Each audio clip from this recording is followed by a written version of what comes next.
नहीं, मोदी गारंटी नहीं, मोदी ने कह के नहीं दिखाया, करके दिखाया। मोदी ने जो भी कहा है वो करके दिखाया है और सिद्ध किया है उसने कि मतलब गवर्नमेंट कैसे काम कर सकती है और कैसे देश की दशा और दिशा बदल सकती है। सेना के पूर्व अफसर छूट के आ गए, कतर से पहले फांसी की सजा सुना दी थी कतर ने उनको। बिल्कुल छूटेगा। कतर की क्या हिम्मत है जो फांसी पे दे दे। जिस दिन कतर फांसी पे लटका देगा वो कतर कतर नहीं रहेगा। ये हिंदुस्तान की ताकत है, मोदी की ताकत है। जिस भारत में भारत के साथ गलत हो रहा है, देश धर्म के साथ गलत हो रहा है, ऐसी स्वतंत्रता नहीं चाहिए कि भैया कुछ भी ना बोले, मौन बन के रहे। तुम्हारे सामने तुम्हारी बहन बेटियों का पतन हो रहा है, तुम्हारी भारत माता का पतन हो रहा है और तुम चुप बैठे हो। तो सबसे बड़े निकम्मे नालायक वो लोग हैं जो मौन बन के बैठे रहते हैं। कौन है? राहुल गांधी जैसे ही लगेंगे ना। वो राहुल गांधी जो बेचारा वो छूट छुआड़ अपने आप को बचा करके ना इस भारत से इटली में जाना चाहता है। वो क्लब डिस्को बार में जाकर के डांस और एंजॉय करना चाहता है, उसे बेमतलब में अपनी माँ का सपना पूरा करने के लिए और इस देश को गजवा हिंद करने के लिए उसको प्रधानमंत्री बनाने की कोशिश करी जा रही है। देश का यही तो कहा जा रहा था, कहाँ गया 56 इंच का सीना? कतर में नौसेना के अफसरों को फांसी पे टांग रहा है कतर। कहाँ गई मोदी जी की कूटनीति?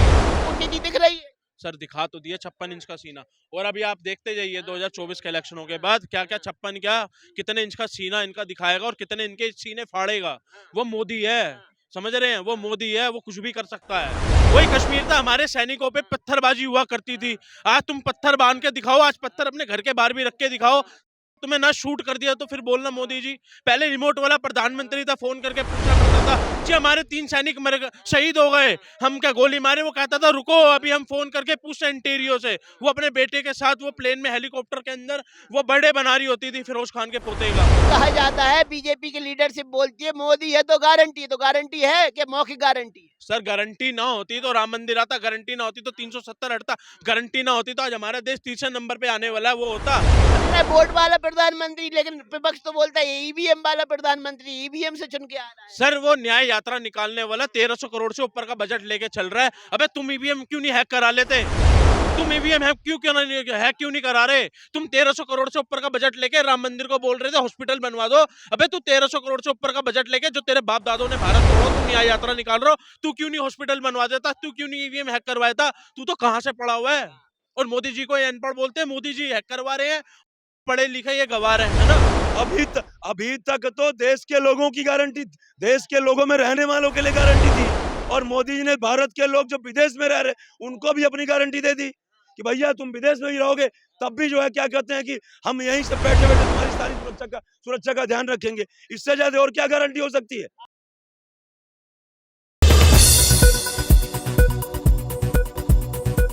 आप लोग एक चेहरा देखते हो कि यार ये विरोध कर रहा है नेशनल न्यूज में बैठ करके।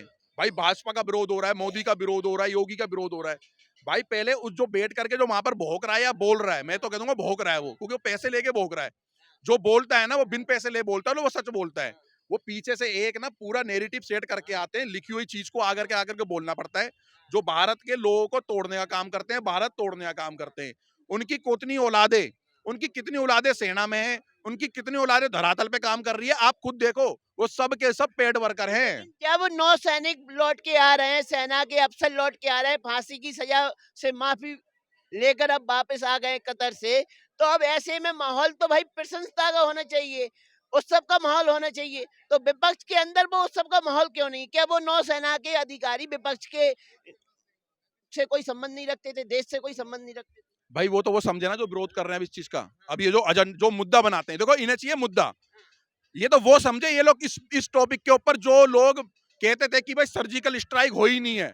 सोचो जिस भारत की गौ माता, मतलब जिस धरती माता का वो अन्न खा रहे हो आप लोग, अगर उसके अगेंस्ट कोई बात हो रही है तो हमारे भारत का होगा हुआ अन्न खाने वाला व्यक्ति बोलता है ये हुआ ही नहीं है। तो हमें समझना पड़ेगा ये लोग सब के सब एक गैंग के तरह काम कर रहे हैं, ये विरोध कर रहे हैं। तो हमें समझना है। मैं हम लोग किसी चीज को ना सुनो मेरी पत्रकार में भी बात सुनो कि देखो एक भारत के अंदर क्या होता था, बहुत सारी बातें धर्म से रिलेटिव भी बातें हैं कि हमारी एक ज्ञान बाबरी जो मस्जिद है, उस मस्जिद में हमारे आराध्य भोले शंकर पे हैं लोग बिजू कर रहे थे, मतलब कि थूक रहे थे, समझ रहे भाई? जिनमें उनमें कहते बजू और हमारे में कहते थूकना, खुला करना, गंदगी धोना। बताओ भाई किसी ने वो मुद्दा बनाया जो आज इस बात को मुद्दा बना रहे हैं? कभी मुद्दा बनाया? क्या हमें दुख नहीं होते? हमारे आराध्य नहीं है, आपके आराध्य नहीं है, हमें दुख नहीं होगा भाई कि हमारे आराध्य के संग इतने सालों क्या होता रहा? आज वो लोग हमारे देश का सिस्टम ना ढंग से ऑपरेट होने नहीं दिया बाबूजी इन्होंने। क्या लेकिन बोल रहे हैं? मैं वही कह रहा था, अभी आपने कहा ना कि हमारे देश के 9 मतलब नागरिक जो है, मतलब हमारे देश के 9 लोग जो है वो मतलब जो वापस मोदी जी लेकर के आए, मोदी जी हमारे देश के प्रधानमंत्री हैं, तो उनके नेतृत्व में ही वापस आए हैं और उनकी जो फांसी की सजा माफ हो गई और इसमें विपक्ष को जो है सराहना करनी चाहिए। तो देखिए विपक्ष को ये क्या, विपक्ष सोच रहा है कि हम विपक्ष के अंदर निगेटिविटी है, उसको लेकर यदि हम सराह देंगे तो जो हम मोदी जी को कहते हैं कि भाई बुरा काम करते हैं, गलत काम करते हैं, विरोध करते हैं, लेकिन फिर भी देखिए अभी भी विपक्ष के दिमाग में भगवान उसको सद्बुद्धि दें। अभी भी यदि वो कहता है कि हाँ मोदी जी ने अच्छा काम किया, मोदी जी के नेतृत्व में एक अच्छा काम हुआ, तो शायद कुछ 2-4 वोट बढ़ भी जाएं। अदरवाइज जो यदि इसकी भी सराहना नहीं किए तो ये समझ लीजिए जितने तो हैं खत्म तो हो ही गई हैं, माइनस में चले जाएंगे। और एक लाइन सुनिए, एक लाइन मैं कहना चाहता हूँ, एक लाइन, जब पुलवामा हुआ था तो काफी दिन चर्चाएं हुई कि कहाँ गया 56 इंच का सीना, कहाँ गए मोदी जी, कब बदला लेंगे, क्या करेंगे। आपको एविडेंस दिखा दूंगा, 27 फरवरी की यह घटना है और 27 फरवरी को 4 बज के कुछ मिनट पे मैंने अपने फेसबुक पे एक पोस्ट किया, एक छोटी सी कविता लिखी और जब मैं सुबह उठा तो देखा न्यूज पे घटना सत्य साबित हो गई। देखिए जब सकारात्मकता के साथ आप कोई काम करते हैं तो परिणाम भी सकारात्मक होता है। मैंने एक मिनट बस खत्म कर रहा हूँ, वो लाइन क्या थी, वो लाइन ये थी कि यूं जैसे विपक्ष क्या चिल्ला रहा, तो मोदी जी ऐसा सुनते हैं, शांत बैठे रहते, अपना काम करते हैं कि यूं शांत बैठा हूं तो हमें खुदगर्ज मत समझ बैठो, यूं शांत बैठा हूं तो हमें खुदगर्ज मत समझ बैठो और मेरी खामोशियों को तुम कोई मर्ज मत समझ बैठो। और दुनिया के लिए हूं तो मैं बस एक छोटा सा तिनका, दुनिया के लिए हूं तो मैं बस एक छोटा सा तिनका, पर आ जाऊं अपने पे तो मचा दूंगा तहलका ही तहलका। वैसे ही एयर स्ट्राइक करके तहलका मचाया और आज फिर एक तहलका मचा दिया विश्व का एक मोदी जी तो तहलका मचा रहे हैं, लेकिन राहुल गांधी न्याय यात्रा निकाल रहे हैं। अब जो 9 सैनिकों को, अफसरों को, भारत के पूर्व अफसरों को न्याय मिला है, तो वो क्या न्याय यात्रा का हिस्सा नहीं है? तो न्याय मिलने की खुशी में राहुल गांधी को खुशी होनी चाहिए ना, नहीं होनी चाहिए? भाई मेरी बात समझो यार, हमारे सैनिक आए हैं यार, मेरे घर में अगर मेरे पड़ोस में ये भाई अगर अपने इसके परिवार के लोग आए तो पड़ोसी को खुशी होनी चाहिए ना। या तो पड़ोसी को दुख होगा तो वो पड़ोसी किराएदार है हमारे देश का, ये हमारे देश के पेट भरकर किराएदार जिन्हें दुख हो रहा है। राहुल गांधी न्याय की बात कर रहा है यार, इतना बेवकूफ समझ रहा है भारत की जनता को। 1-1 लाख 2-2 लाख के फोन, साढ़े 5-5 हजार का जूता पहन रहे हैं। इतने बेवकूफ है कि भारत के अंदर भारत जोड़ो यात्रा निकाल रहा है वो बंदा राहुल गांधी है। भारत जोड़ो यात्रा भारत के अंदर वो निकाल क्यों रहा है? पहली बार बताओ कौन सा भारत जोड़ रहा है भाई? बांग्लादेश जोड़े, पाकिस्तान जोड़े, बलूचिस्तान जोड़े, यात्रा निकल रही है, न्याय जो उनके साथ हुआ है न्याय चाहिए उन्हें। भैया 30,000 मंदिरें दिला देने आए, हर मस्जिद के अंदर हमारे शिवलिंग निकलेंगे, हमारे आराध्य निकलेंगे, दिला देने आए। कभी इन्होंने राम मंदिर पे नहीं बोला, कभी न्याय दिलाया, कभी ज्ञान न्याय की बात थोड़ी चल रही है, महंगाई वाले न्याय की, बेरोजगारी वाले न्याय की। इतने भीड़ में कोई निकले तो सही, भाई महंगाई है, देखो उसके फोन निकल जाएगा उसकी जेब में से 15-20 हजार रुपए का। कौन सी महंगाई है भाई? ये कौन सी वाली महंगाई की बात कर रहे हैं आप? बताओ, क्लब डिस्को बार, सुनो कौन सी वाली महंगाई की बात कर रहे हो? देखो सुनो, इन्हें चिल्ली पोटैटो मोमोस खाने, चिल्ली पोटैटो मोमोस खाने, बढ़िया जूते, बढ़िया जैकेट और बढ़िया मोबाइल। इनसे पूछो रहते क्या हैं ये लोग, करते क्या हैं ये लोग? कौन सी बेरोजगारी भाई? काम ही ना करना चाहते, निकम्मे बाप की निकम्मी औलादे हैं। कभी भाई एक बात बताओ, जिन बापों ने अपने बेटे 5,000 का जूता पहनाया, सुनो भाई खुल के सुन लेना भाई, और जिसे विरोध करना हो ना सामने कर लेना। जिसके बाप ने 5,000 का जूता बनाया, उसके बाप ने जूता ही तो पहनाया, जो जूता पैरों में रहता है। क्या उसके बाप ने कभी गीता दी? अगर मुसलमान ने कभी कुरान दी, अगर हिंदू है तो उसे हनुमान चालीसा दी अपने बेटे निकम्मे बना दिया। बुढ़ापे में ध्यान नहीं रखेगा तो पता क्या बोलेंगे? हमारी औलाद निकम्मी निकल गई। औलाद निकम्मी नहीं निकली, औलाद को तुमने निकम्मा बनाया। औलाद को सन सुविधा से ज्यादा अच्छा तुम्हारी औलाद क्लब डिस्को बार में जा रही है। 25 तारीख को पता नहीं कौन होता वो 4 कील पे लटकों वालों का वो बनता है त्योहार।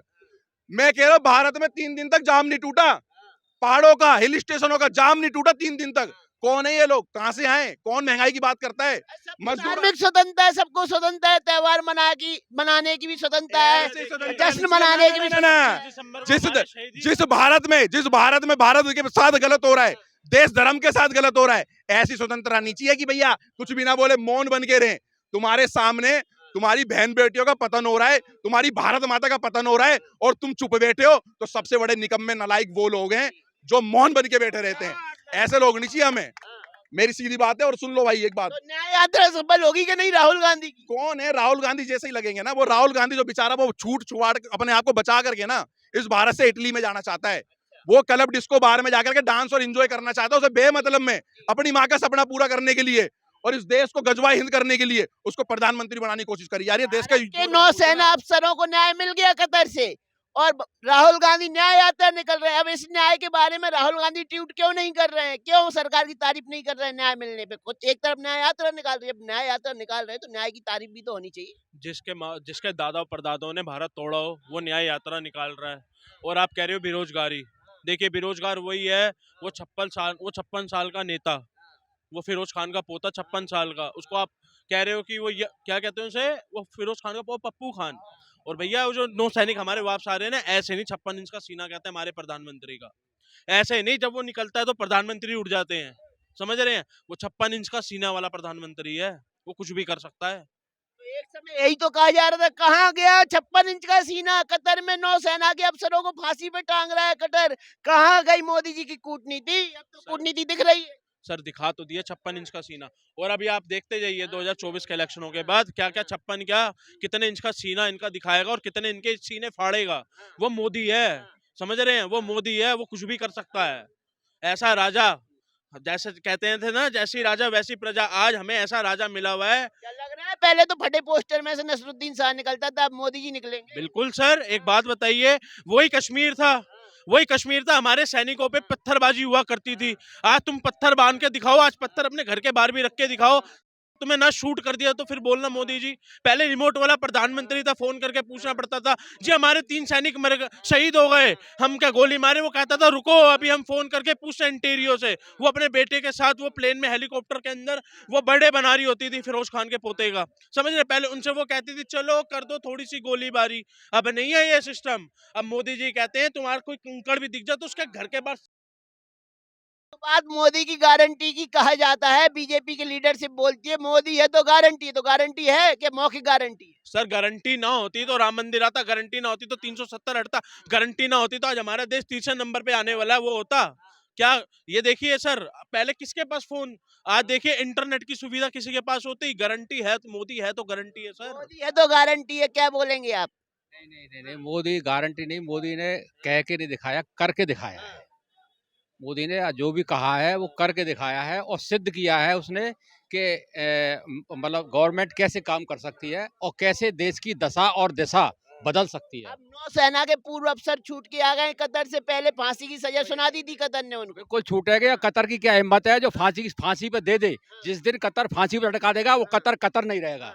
ये हिंदुस्तान की ताकत है, मोदी की ताकत है ये। हाँ, तो इतना बदलाव आया कैसे 9 साल? अरे तो ये मोदी की ताकत जैसे 9 साल से पहले सरबजीत जैसे लोगों को फांसी पे लटका दिएगा पाकिस्तान में। इतना बदलाव इस वजह से आया कि जनता ने एकजुटता दिखा करके एक ताकतवर सरकार बनाई और इसी वजह से बदलाव आया। अगर जनता टुकड़ों वाली सरकार बनाती तो बदलाव नहीं आता। एक समय था जब सरबजीत को वापस ना ला पाई थी सरकार। सर आज एक समय है कि नौ सैनिक वो अफसर है, वो भी कहाँ से? कतर से, जो किसी को नहीं छोड़ता, उसको वो हमारे नौ सैनिक छोड़ रहा है। क्यों? उसे अभी उसको भारत की पावर का पता चल गया है ना। ये पहले रिमोट वाला प्रधानमंत्री नहीं है, ये वोट वाला प्रधानमंत्री है। हमने इसको राजगद्दी पे देखी सर, ये राजा ऐसा। कह रहे वोट वाला प्रधानमंत्री, लेकिन विपक्ष तो बोलता है ईवीएम वाला प्रधानमंत्री, ईवीएम से चुन के आ रहा है। सर वो न्याय यात्रा निकालने वाला 1300 करोड़ से ऊपर का बजट लेके चल रहा है। अबे तुम ईवीएम क्यों नहीं हैक करा लेते? तुम ईवीएम हैक क्यों नहीं करा रहे? तुम 1300 करोड़ से ऊपर का बजट लेके राम मंदिर को बोल रहे थे हॉस्पिटल बनवा दो। अबे तू 1300 करोड़ से ऊपर का बजट लेके, जो तेरे बाप दादों ने भारत तोड़ा, तू न्याय यात्रा निकाल रहा हो, तू क्यों नहीं हॉस्पिटल बनवा देता? तू क्यों नहीं ईवीएम हैक करवाया था? तू तो कहां से पढ़ा हुआ है? और मोदी जी को ये अनपढ़ बोलते हैं, मोदी जी हैक करवा रहे हैं, पढ़े लिखे ये गवा रहे हैं, है ना? सर ये सिर्फ फॉर्मेलिटी है। गारंटी है मोदी। सर गारंटी नहीं होती तो आज मैं और आप इतने खुले मंच पे ऐसे बात ना कर रहे होते। पहले इधर लिखा रहता था इस चीज को हाथ मत लगाइए, यहाँ बम हो सकता है, समझ रहे हैं? अब क्या, अब सर अब आप खुद देखिए ना, परिवर्तन देखिए ना। यहाँ लिखा होता था सर, मेरी माँ कहती थी दिवाली आ रही है, किसी चीज को हाथ मत लगाइयो, समझ रहे हैं? पहले कहाँ कुकर में बम मिला करते थे, पालिका में बम मिला करते थे, यहाँ वहां। अब करके दिखाओ, तुम्हारे में हिम्मत है तो।